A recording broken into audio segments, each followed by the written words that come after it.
आज का जो टॉपिक है वो है कोलेस्ट्रॉल। सो कोलेस्ट्रॉल क्या होता है, कोलेस्ट्रॉल के क्या प्रकार होते हैं और कोलेस्ट्रॉल की क्या मेनली वैल्यूज़ होती हैं, उसके ऊपर हम डिस्कशन करेंगे। तो सबसे पहले जान लेते हैं क्या होता है कोलेस्ट्रॉल। सो कोलेस्ट्रॉल एक प्रकार का वैक्सी सब्सटेंस होता है जो कि हमारे ब्लड में मुख्य तरह से मिलता है और इसके अलावा ये लीवर में मेनली बनता है और हमारी बॉडी को कोलेस्ट्रॉल की मुख्य तरह से ज़रूरत होती है हमारे सेल्स के निर्माण में। इसके अलावा वाइटामिन्स, हॉर्मोन्स, इनके निर्माण में भी कोलेस्ट्रॉल की ज़रूरत होती है। हॉर्मोन्स जैसे कि एस्ट्रोजन हार्मोन, टेस्टोस्टेरोन हार्मोन, और इसके अलावा हमारे शरीर में जो विटामिन डी बनता है वो भी कोलेस्ट्रॉल और सनलाइट की प्रेजेंस में ही बनता है। तो कोलेस्ट्रॉल एक तरह से हमारे लिए ज़रूरी भी है और अगर इसकी लेकिन मात्रा ज़्यादा बढ़ जाती है तो ये कई प्रकार की हार्ट डिसीज़ेस को बुला लेता है। मीन्स ये कई प्रकार की हार्ट डिसीज़ शरीर में कर देता है।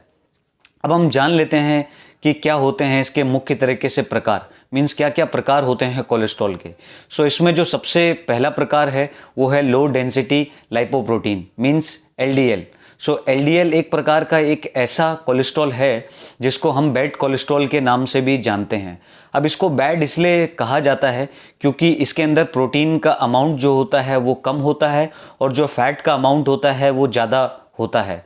और इसको बैड इसलिए भी कहा गया है क्योंकि ये हमारी आर्टरीज जो कि हमारे ब्रेन या फिर हमारे हार्ट को सप्लाई करती है वहाँ पे प्लेक्स टाइप में बना देती है, जिसके कारण खून का संचार जो होता है वो अच्छे से नहीं होता है और ब्लड सर्कुलेशन में बहुत ही प्रॉब्लम आती है, जिसके कारण ब्रेन स्ट्रोक, हार्ट अटैक और ऐसी समस्या हो जाती है। तो ये बैड कोलेस्ट्रॉल के बारे में है। इसके बाद में जो अगला कोलेस्ट्रॉल है वो है high density lipoprotein, means HDL. HDL को गुड कोलेस्ट्रॉल के नाम से जाना जाता है। इसको गुड कोलेस्ट्रॉल इसलिए भी कहा जाता है क्योंकि ये एलडीएल के स्टोरेज को और उसके एक्सक्रीशन को प्रमोट करता है। मीन्स हमारे शरीर में जितना बेकार कोलेस्ट्रॉल इकट्ठा हो जाता है उसको एचडीएल बाहर निकालने की कोशिश करता है और जो भी हेल्दीनेस की चीज़ें होती है, ये जो एचडीएल होता है ये लीवर के अंदर जाके स्टोर हो जाता है, जिससे ये लो डेंसिटी लाइपोप्रोटीन को बाहर निकालने में काफ़ी अच्छा काम करता है। इसलिए ये एचडीएल जो होता है ये गुड कोलेस्ट्रॉल कहला जाता है। इसके अलावा जो कोलेस्ट्रॉल है वो है very low density lipoprotein, means VLDL. So ये एक प्रकार का ऐसा कोलेस्ट्रॉल है जो कि ट्राइग्लिसराइड के मूवमेंट में हेल्प करता है। मींस जो हमारे शरीर में ट्राइग्लिसराइड बहुत ज़्यादा अमाउंट में इकट्ठा हो जाता है उसको ये टिश्यूज़ में ट्रांसफ़र करता है। तो ये काफ़ी ख़राब कोलेस्ट्रॉल माना जाता है। ये एलडीएल और वीएलडीएल जो होते हैं ये दोनों एक तरह से मुख्य तरह से ख़राब कोलेस्ट्रॉल है। और जिस इंसान में जितना ज़्यादा एचडीएल कोलेस्ट्रॉल का अमाउंट होगा उतना ही वो हेल्दी होगा, उतना ही उसका हार्ट हेल्दी होगा और उतना ही शरीर में कोई भी प्रकार की हार्ट डिसीज़ होने का कारण नहीं रहेगा। अब हम जानते हैं कि क्या कारण हो सकते हैं कोलेस्ट्रॉल बढ़ने के, मीन्स हाई कोलेस्ट्रॉल के क्या कारण हो सकते हैं।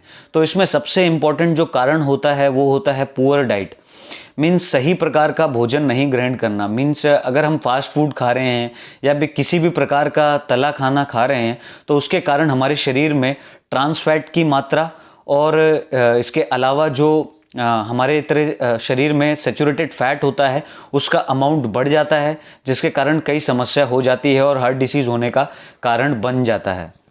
इसके अलावा दूसरी जो इम्पोर्टेंट चीज़ है वो है लैक ऑफ एक्सरसाइज। जब भी हम एक्सरसाइज अगर हम करते हैं रेगुलरली तो एक स्टडी में देखा गया है कि जो लोग एक्सरसाइज करते हैं उनके शरीर में एचडीएल का अमाउंट ज़्यादा होता है जो कि हाई डेंसिटी लाइपोप्रोटीन है। अगर उसका अमाउंट ज़्यादा होगा तो जनरली हमारा जो शरीर है वो हेल्दी ही रहेगा।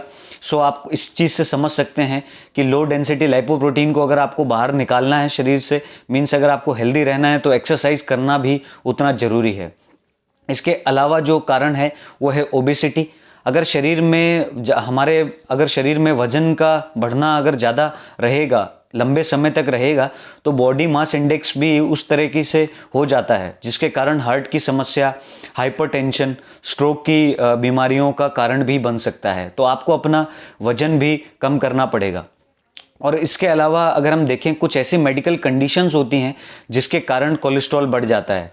जैसे कि अगर हम देखें कि अगर किसी को किडनी की समस्या है या फिर लीवर की समस्या है और उसके अलावा अगर हम देखें कि उसको लंबे समय तक एक ही ट्रीटमेंट, वो दवाइयों का सेवन कर रहा है, जिसके कारण भी ये हो सकता है। तो वो स्ट्रोक की जैसी कंडीशन को भी प्रोड्यूस कर सकता है या हार्ट अटैक भी प्रोड्यूस कर सकता है, जो कि डायबिटीज़ मेलाइटस जो कंडीशन होती है उसके कारण भी कोलेस्ट्रॉल का प्रॉब्लम हो सकता है।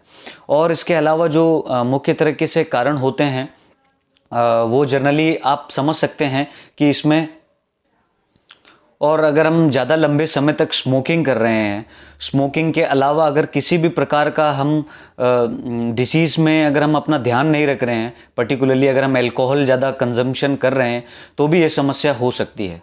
अब हम जान लेते हैं कि कुछ ऐसे प्रकार की वैल्यूज़ क्या इंपॉर्टेंट होती है। जब भी आप डॉक्टर्स के पास जाते हो तो वो आपको बोलते हैं कि आप अपना लिपिड प्रोफाइल टेस्ट करवाइए।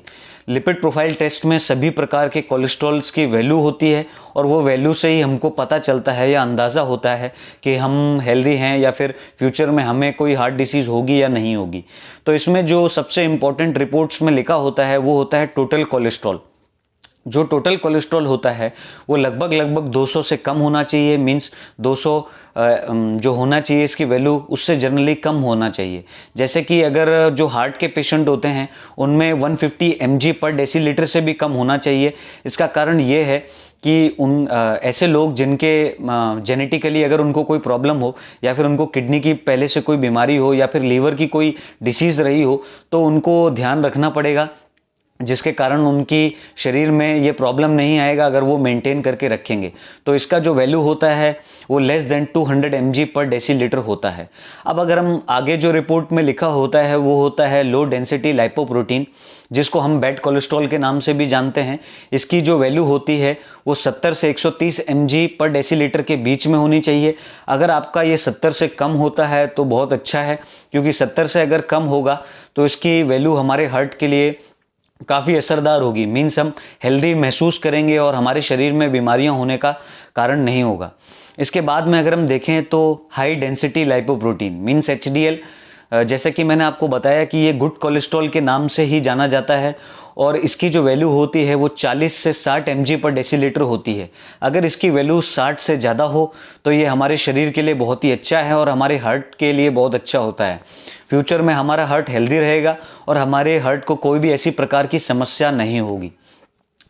इसके अलावा आपने देखा होगा VLDL में भी यही समस्या रहती है कि ये भी एक प्रकार का बैड कोलेस्ट्रॉल है। इसकी जो वैल्यू होती है वो 2 से 30 mg पर डेसीलीटर होती है। तो अगर इसमें ये जितना कम रहेगा उतना ही हमारे हार्ट के लिए ज़रूरी होता है, एक तरह से कंपोनेंट। और इन सब टेस्ट के अलावा भी एक जो लास्ट में चीज़ दी होती है वो होता है ट्राइग्लिसराइड का अमाउंट, जो कि आप कभी भी देखते हैं जब भी ब्लड टेस्ट आप करवाते हैं जाके, तो इसकी जो वैल्यू होती है वो 10 से 150 के बीच में होती है। 10 से 150 mg पर डेसीलीटर होती है। तो ये भी जितना कम होगा वो उतना ही अच्छा होता है। अब हम जान लेते हैं कि हम इस हाई कोलेस्ट्रॉल को कम कैसे कर सकते हैं। अगर हमारे शरीर में कोलेस्ट्रॉल बढ़ जाता है तो मुख्य तरीके से क्या ऐसी डाइट हम करें जिससे हमको इस चीज़ का फ़ायदा मिले। तो उसमें सबसे इम्पॉर्टेंट चीज़ है कि डाइट के कुछ कंपोनेंट्स होते हैं जिसका आपको ध्यान रखना पड़ता है। पहले तो आपको अपने जो लाइफस्टाइल होती है वो चेंज करनी पड़ती है। आपको रेगुलरली एक्सरसाइज करना पड़ता है। उसके अलावा आपको स्मोकिंग, अल्कोहल और ये किसी भी प्रकार के नशीले पदार्थों से दूर रहना है, और एक हेल्दी लाइफस्टाइल को चूज़ करना है जिसमें डाइट बहुत ही इंपॉर्टेंट रोल प्ले करती है। तो उसमें जो सबसे इम्पॉर्टेंट चीज़ होती हैं वो होती है ओट्स। ओट्स एक काफ़ी अच्छा सोर्स माना गया है कोलेस्ट्रॉल को कम करने के लिए। इसके अलावा बार्ले, उसके अलावा बीन्स। तो ये कुछ ऐसी पर्टिकुलर वेजिटेबल्स होती हैं जिसके अलावा आप देख सकते हैं जैसे स्पाइनेच है, या फिर सिट्रस फ्रूट्स होती है, मीन्स पालक हो, या फिर जितने भी प्रकार के खट्टे फ्रूट्स होते हैं जो कि हमारे शरीर से कोलेस्ट्रॉल को रिमूव करने में हेल्प कर सकते हैं एग्जैक्टली, और हमारे इम्यून सिस्टम को भी बूस्ट कर सकते हैं। और अगर हम सब्जियों में किस प्रकार का हम ऑयल यूज़ कर रहे हैं, पर्टिकुलरली वेजिटेबल ऑयल्स का हमको ध्यान रखना चाहिए, जिससे भी कोलेस्ट्रॉल का बहुत ही इंपॉर्टेंट रोल होता है। जैसे कि हमारी जो डाइट होती है वो उसका भी हमको ध्यान रखना है। हमको हमेशा fibre, high fibre in diet हमको यूज़ में लेना है, जिससे हमारे शरीर में कोई भी प्रकार की समस्या नहीं होनी चाहिए और कोई भी प्रकार की दिक्कत ना हो। तो कोलेस्ट्रॉल के बारे में ये सारी चीज़ें आज हमने डिस्कशन की। इसके अलावा हम फर्दर और डिस्कशन करेंगे फर्दर वीडियोस में।